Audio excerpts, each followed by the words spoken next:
السلام عليكم ورحمة الله وبركاته.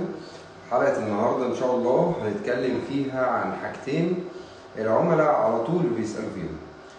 الحاجة الأولى إزاي أعرف التسعيرة بتاعت مطبخي، يعني كل العملاء دايما أكتر سؤال شائع بيسألوه بكام؟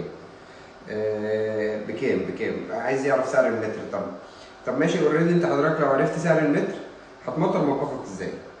النهارده هنتناقش في حته ازاي ابطر المطبخ بتاعي. طبعا السوق ليه اليات كتير قوي، في ناس بتشتغل باليونت وناس بتشتغل بالامتار، فاحنا هنتكلم على التمطيره الصحيحه للكيتشن او للمطبخ. لو انا مثلا على سبيل المثال عندي مطبخي عباره عن ضلعين، ضلع زي اللي فوق ده كده 2 متر، والضلع ده مثلا 3 متر. بحسبة بسيطة قوي اقدر احسب المحيط اللي هو مجموع الاضلاع، يعني هجمع ال 2 متر بلس 3 متر هيديني ال 5 متر. ده كده المتر طولي، يعني لو انا بحسب كده المتر طولي هيبقى 5 متر. طيب المتر طولي بيتحسب ازاي بعد كده؟ بيتحسب علوي وسفلي، يعني لو انا عندي علوي وسفلي بيتحسب فوق متر وتحت متر، يعني اوريدي بقى دول 10 متر في المتر الطولي. طب لو انا بشتغل بالمتر مربع، المتر مربع هيبقى قدامك حسبتين. لو انت هتشتغل مطبخك علوي وسفلي، يعني عندك اليونتس اللي تحت ديت واليونت دي بس، يبقى انا هضرب ال5 متر دول المحيط ده في متر 80، اللي هو ارتفاع العلوي مع السفلي هيديني متر 80. طب لو انا هشتغل 3 ليفل، يعني هشتغل 3 مستويات او اللي هو المستوى الخزين زي اللي فوق كده، هضرب ساعتها في 2 متر 10. ده لو ستاندر السقف بتاعك 62. طب لو السقف زاد عن كده او قل عن كده، يبقى القيمه اللي هيقله هتقل من ال 2 10، والقيمه اللي هيزيدها هتزيد على ال 2 10. يعني لو انا ارتفاعي 72 هبقى بشتغل على 22، هضرب في 22. ارتفاعي 82 يبقى هضرب في 32، لان طبعا كل ما المساحه دي بتزيد عدد الامتار في الخشب. ده كده ببساطه طريقه ازاي احسب امتار مطبخي. نيجي بقى للنقطه الثانيه، هتلاقي دايما كل اللي بيحط سعر المتر مربع او المتر طولي. فحضرتك السؤال الصح اللي تساله، حضرتك بتحسب المتر مربع ولا متر طولي؟ فاوريدي انا بكل سهوله اقدر امطر مطبخ. الفكره في تمطير المطبخ، في ناس كتير بتتكلم على الفراغات. اوريدي الفراغات الاوسطيه او اللي في النص دي طبيعي بتتشال. ايه الفراغات اللي بتتشال من المطبخ عندي وايه الفراغات اللي ما بتتشالش؟ الفراغات اللي بتتشال لو انا عندي اوريدي بوتاجاز، يعني بوتاجاز كامل على بعضه، اللي هو بوتاجاز يعني في قلبه الفرن بتاعه، البوتاجاز العادي خالص، ده لازم يتشال من المساحه، يعني ده اوريدي بيتشال. اللي ايه تاني بيتشال الشباك، يعني المساحات بتاعت الشبابيك او فراغات الابواب او الكلام ده كل دي المساحات دي بتتشال. طيب ايه اللي ما بيتشالش؟ الميكروويف. في ناس تيجي تقول لك طب الميكروويف الجزء اللي في النص ده فاضي، الجزء اللي في النص ده فاضي بس بيتعمل له شاسيه وبيتعمل له تجهيزه وبيتعمل له الكلام ده كله، فاصبح ان هو بيتاخد من ضمن الامتار. في بعض المعارض او بعض الشركات بتشتغل بان هم يجي على اليونتس اللي هي زي الادراج يحسبها لك في متر ونص. الوحدات الطوليه يضربها في 2 متر. يجي على الوحدات اللي هي فيها خشب كتير من جوه او فيها ارفف كتير، لا، الصح ان هو يتاخد كله في بعضه زي ما بيتقال، يعني يتاخد الادراج. ما انا عندي اكيد هيبقى في عندي وحده للحوض سيف ما بتبقاش فيها رف ولا فيها ظهر ولا الكلام ده كله، فبتتحسب من ضمن الامتار. في كيرف ايجيبت بنعمل وحده الحوض ديت هديه ان هي بتتحط بورديوم، برغم ان البورديوم كتكلفه اعلى من الكونتر، فبالتالي بتبقى التكلفه ازيد شويه. فدي من ضمن الحاجات بقى اللي بتبقى ايه زي ما بيقولوا ايه، بتميز كل معرض عن التاني. هي دي النقط الصغيره دي بس اللي بتميز كل معرض عن التاني في التسعيره. لكن في المجمل التمطير زي ما انا شرحت لحضراتكم، احنا بناخد المحيط ونضربه في الارتفاع بيتخصم منه الجزء الاوسطي او الجزء اللي في النص. دي كده كانت النقطه الاولانيه اللي كنت حابب اشرحها لكم كلكم وتبقى واضحه بالنسبه لكل الجمهور. في نقطه ثانيه عايز اكلمكم فيها، سؤال اتسالناه كتير قوي الاسبوع اللي فات ده بالاخص. اليومين دول طالع ترند موضه ان انا اعمل الكاونتر توب او اللي هو الرخامه نفسها اللي هي كل البيوت كانت بتستخدمها كرخامه. طالع ترند ان انا اعملها خشب او اعملها ايبوكسي او اعملها كوارتز او اعملها. فعايزين نعرف ايه بقى الحاجات ديت عشان الناس تفهم وتعرف ايه العملي وايه الديكوري. يعني في حاجات عمليه في الشغل وفي حاجات ديكوريه وليها آلية في الاستخدام بتاعها. يعني لو انا هستخدمها انا ما بمنعش ان عميل يستخدمها، لا كله عادي اللي عايز يعملها ينفذها مفيش مشكله. وفي اوريدي احنا نفذنا للناس كاونتر اخشاب، بس الفكره كلها في الآلية بتاعت الاستخدام. انا هقول لكم على حاجه كمان يمكن مفيش حد في السوق يمكن عملها قبل كده، ان الكاونتر ده يتعمل ستانلس. يعني في ناس طلبته في الشغل ستانلس، يتعمل ستانلس ويتكسح ستانلس. بس ايه اكتر حاجه عمليه؟ اكتر حاجه عمليه في الكاونتر توب بتاع المطبخ الجرانيت.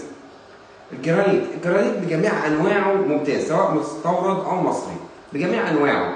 يعني جميع انواعه ايه؟ اللي هي الحاجات الدارجه بتاعتنا، الدبل بلاك والجالاكسي والجالاكسي ستار والحاجات اللي هي الفيردي، كل ديت هتلاقيها في اي بيت من البيوت بقالها من 20 وال 50 سنه. ده اكتر حاجه. فاير، بتتعامل مع حراره، بتتعامل مع سكراتش، بتقطع عليها، بتعمل الكلام ده كله، فما بتتاثرش التاثير اللي هو يضر بيك في العمر الافتراضي او في الشكل. فدول كده اوريدي خلاص كده رقم واحد بالنسبه لنا الجرانيت. طيب رقم اتنين او اللي هي يجي في المرتبه الثانيه على طول الكوريان. الكوريان ده بديل الرخام الصناعي، وده جمع ما بين الديكور والعمليه. يعني حاجه عمليه، حاجه كويسه وديكوريه في نفس الوقت. الديكور اللي فيه ان هو ما فيهوش لحمات. يعني اجمل ما في الكوريان ان هو بيجي كله صب. يعني انت كمان تقدر تعمل منه، يعني تقدر توفر حله الحوض ما تشتريهاش، وتقدر تعمل منه حله الحوض دايركتلي من قلب الرخامه. يعني تعمل القطعه كلها تبقى سموث كده، حاجه كده كلها قطعه واحده. كمان الجزء اللي هو بيبقى الظهر ده اللي هو الناس بتعمله دلوقتي نفس لون الرخامه، ما بيبقاش فيه الفاصل، ما بيبقاش 90 درجه. يعني اقدر اخليه يبقى كيرف كده، واخد كيرف على اسم شركتنا، واخد كيرف بحيث ان هو يبقى كلها قطعه واحده. يعني بتيجي كلها قطعه واحده وتركب. فده طبعا في المجمل في الشكل بيبقى حلو قوي. طبعا كل كوريان او كل شركه بتبيع كوريان، في شركات في مصر كتير قوي بتشتغل في الكوريان، بس كل كوريان ليه خصائص او ليه سبيكس. يعني بيتعامل مع درجه حراره معينه، ليه معامل سكراتش معين. فدايما طبعا لو انا بشتري كوريان اسال على ماركته وهو بيتعامل ازاي مع الحراره وانهي درجه حراره استحمله. لو انا جبت كوريان رخيص فهيبدا ان درجه حرارته هتبقى قليله، فبالتالي لازم استخدم له شياطات، الحاجات اللي هي بتتحط تحت الحاجات السخنه. ده اللي انا بنصح بيه لو انت هتجيب كوريان من نوع مش اعلى حاجه، لان كوريان هتلاقي فيه انواع غاليه جدا في السعر، سعر المتر بتاعه. طالع برضو من ضمن اليومين دول الرخامات الفاتحه اللي احنا بنشوفها، اللي بنشوفها في المطابخ اللي شكلها شيك قوي ديت ومعرقه فيها تعريقه جراي والكلام ده كله، اللي هي بنسميها الكوارتز. هوريكم الكوارتز. كوارتز حاجه شبه كده.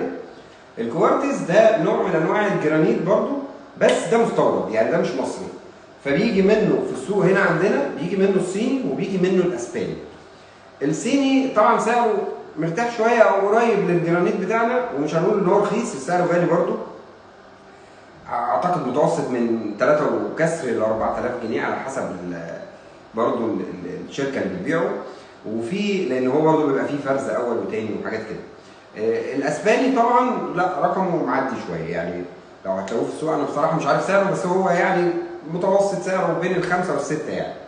ده اللي هو الكوارتز اللي هو الناس كلها حباه ان هو تبقى الكاونتر توب بتاعه لونه فاتح. نيجي بقى لاخر اختيار او اخر حاجه انا برشحها دايما للعميل، وبحاول ان انا ابعده دايما عنها الا في الحاجات الديكوريه بس، ان انا اعمل الكاونتر توب خشب. الكاونتر توب خشب فده في عندي فرايتي بقى، عندي فرايتي كتير قوي فيه. انا كل حاجه برضو يعني في الاخشاب ليها قوه تحمل وليها معامل خدوش وليها معامل ميه والكلام ده كله. فاوريدي في حاجات بتتباع جاهزه زي اللي في ايكيا مثلا. يعني شركه ايكيا منزله كاونتر توب بيتباع بمقاس معين، لو تقدروا تخشوا على الويب سايت بتاعهم هتلاقيهم مدينك السايز بالمقاس، تقدر تشتريه وتقطعه على المساحات اللي عندك وتركبه على طول بديل للرخام. طب الكلام ده عملي؟ لا مش عملي. الكلام ده عايز حد بيشتغل بالشوكه والسكينه، او بينفع في حاجه اسمها الكيتشنات، مطابخ الكيتشنات. مطبخ الكيتشنات وده مطبخ احنا بنستخدمه لحاجات اللي هي مثلا انا هعمل شويه عصير، هسخن اكل بس وهستخدمه، لكن مش المطابخ اللي هي بتاعتنا اللي احنا عليها ريسك وانا هقف اطبخ واعمل الكلام ده كله. فاصبح ان هو ده كده بالنسبه للبند ده. في فاني ميكس برضو منزلين حاجه زي التشيب بول، دي بتقاوم شويه حراره بس عليها برضو طبقه ضعيفه، ما هياش مش هتتحمل ان انت تقطعي عليها حاجه او الكلام ده كله. طيب افضل حاجه سوري، افضل حاجه في الكاونتر توب الخشب ان انا اعمله خشب مسيف. اشوف الخشب اللي بيتحمل قوه حراره وخشب هارد، يعني خشب يكون صلب وبيتحمل الريسك بتاع شغل المطبخ، وابدا اختاره زي ايه؟ زي البيتش باين مثلا، او زي القاش اللي هو بنسميه احنا البلوط. الخشبتين دول من الخشبات اللي بتتحمل الريسك اللي انا هقوم بيهم عليه. طبعا بناخد للاسطح بتاعتها دهانات من نوع مخصوص عشان يقاوم شويه، يبقى مقاوم للخدوش، مقاوم للحراره، كل الكلام ده. بس ده طبعا بيكون مكلف، يعني سعره برضه مش رخيص، يعني هلاقيه سعره قريب من الجرانيت، فبالتالي مش هيبقى حاجه فيها وفر، هي حاجه ديكوريه وفي نفس الوقت برضه لازم اتعامل معاها بحرص. زي فكره الباركيه، هو بيتعمل الكاونتر توب نفس فكره الباركيه بالظبط، بس طبعا بدل القطع ما هي صغيره بتبقى على مساحات اكبر شويه، بتتجمع بنفس الاليه وبتتجمع بنفس كل حاجه. ده في اختيار تاني، في اختيار زي الاتش بي ال، ان انا انقي حاجه من الاتش بي ال واعمل حسابي ان دي مثلا هيبقى العمر الافتراضي افريج من 3 سنين ل 5 سنين، وهبدا لازم ان انا اغير الكاونتر توب لان فعلا هيكون اتبهدل، او مش اتبهدل، لو انا بسيء استخدامه هيتبهدل، لكن لو هو استخدمناه صح لا هيقعد فتره طويله. يبقى زي ما احنا قلنا الكاونتر توب، واتكلمنا على ازاي اقدر اقيس مطبخي. اتمنى تكون الحلقه مش تقيله على قلبكم، واتمنى تكونوا استفدتوا منها، واشوفكم الاسبوع الجاي الساعه 6 في نفس الميعاد. السلام عليكم ورحمه الله وبركاته.